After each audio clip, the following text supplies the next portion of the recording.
Hello दोस्तों, आज हम लोग गणित के विषय में जानेंगे। गणित क्या है और गणित के इतिहास के बारे में सीखेंगे।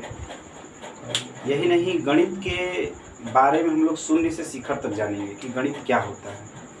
लेकिन उससे पहले हम लोग कुछ गणित के इतिहास को समझने का प्रयास करेंगे और गणित के इतिहास को संक्षिप्त शब्दों में समझने का प्रयास करेंगे कि गणित का इतिहास क्या है। आइए देखते हैं कि गणित का इतिहास क्या है।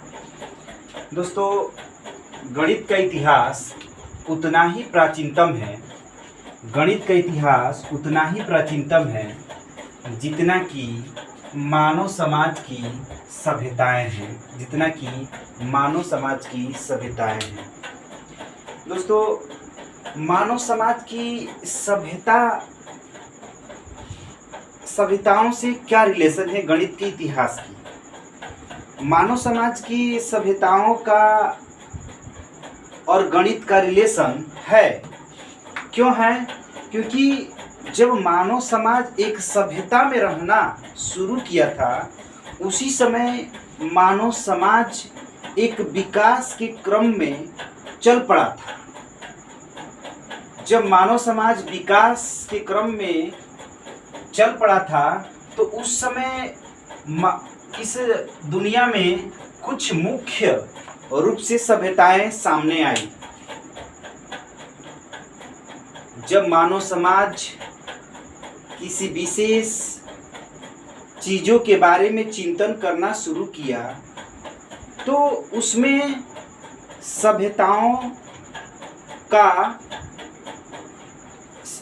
सभ्यताएं जो थी परम थी। जैसे चीन की सभ्यता, हड़प्पा सभ्यता, सिंधु सभ्यता। हड़प्पा सभ्यता को ही सिंधु सभ्यता कहा जाता है।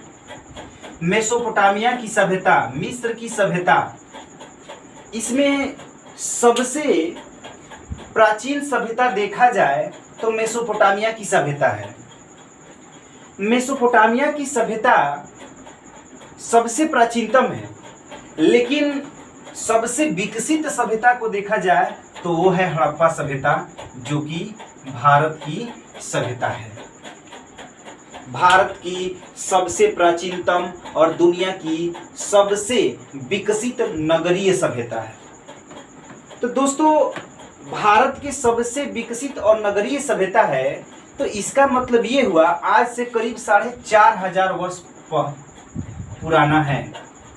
आज से 4,500 वर्ष प्राचीनतम है ये सभ्यता। इसका मतलब ये हुआ कि 4,500 वर्ष पहले जो सभ्यता थी वो सामने निकलकर आ चुकी थी। उस समय माप तौल की प्रणालियां भी प्राप्त हुआ है साक्ष्य के अनुसार।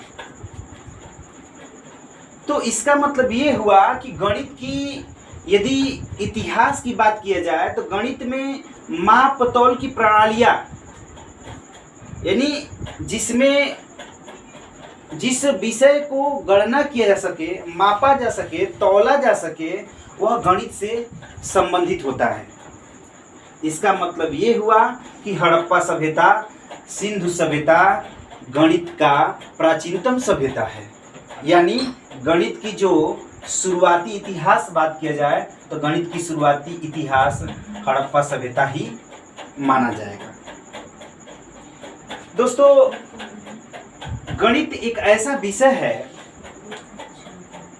जो किसी भी अनसुलझे पहेलियों को सुलझाने का प्रयास करता है। यदि गणित न होता तो मानव समाज का आज विज्ञान इतना आगे नहीं गया होता। अर्थात मानव समाज के विकास में या मानव समाज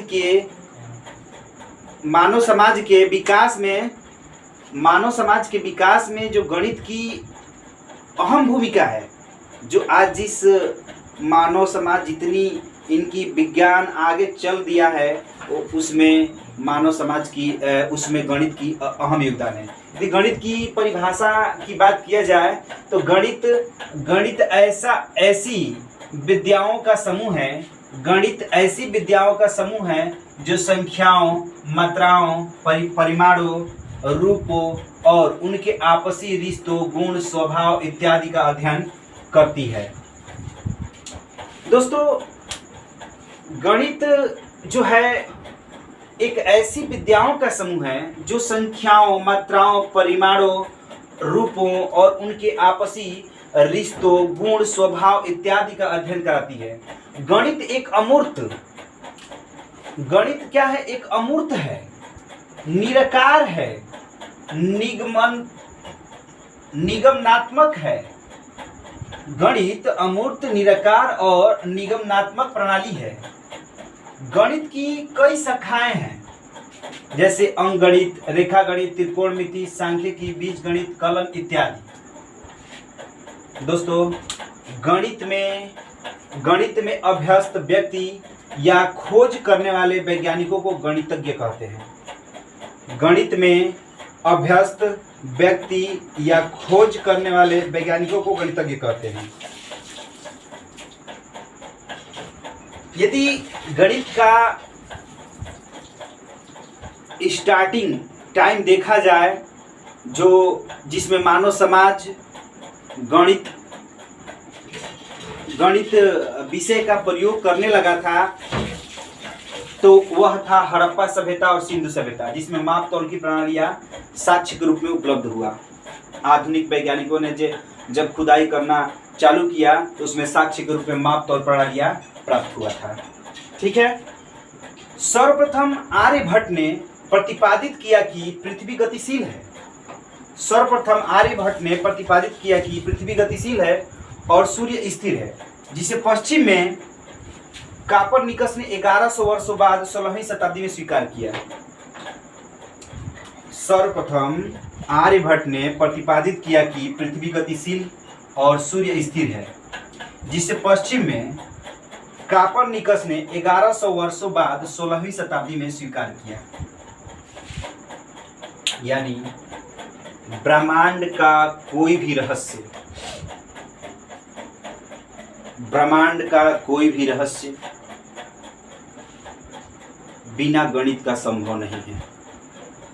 चाहे किसी भी रहस्य को हम जाने, उसमें गणित की अहम योगदान है। आर्यभट्ट ने बताया कि पृथ्वी गतिशील है, सूर्य स्थिर है। यह कैसे बता पाया? यानी बताने के पीछे तात्पर्य यह है कि आर्यभट्ट को गणित का ज्ञान था। तभी जाकर आर्यभट्ट ने यह बता पाया कि पृथ्वी गतिशील है और सूर्य स्थिर है। बिना गणित के ज्ञान का यह संभव नहीं था। उसके बाद धीरे धीरे करके हमारा समाज डेवलपमेंट होता गया और तकनीकें विकसित होती गईं। धीरे धीरे आगे चलकर सन 1600 ईस्वी में भास्कर प्रथम आए, जो गणित के एक महान गणितज्ञों में इनका भी नाम आता है। भास्कर प्रथम ने गणित में अपना अहम योगदान देते हुए महाभास्करीय, आर्यभट्टीय भाष्य, लघु भास्करीय नामक पुस्तकों की रचना की, जिसमें आर्यभट्ट प्रथम द्वारा, जिस आर्यभट्ट की बात कर रहे हैं, जो आर्यभट्ट ने बताया था कि पृथ्वी गतिशील है और सूर्य स्थिर है, वही आर्यभट्ट को ही आर्यभट्ट प्रथम के नाम से जाना जाता है। और बताया जा रहा है कि जिनमें आर्यभट्ट प्रथम द्वारा प्रतिपादित सिद्धांतों, अर्थात उनके गणितीय सिद्धांतों को विकसित एवं विस्तृत किया।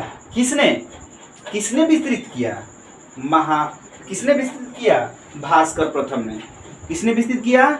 भास्कर प्रथम ने।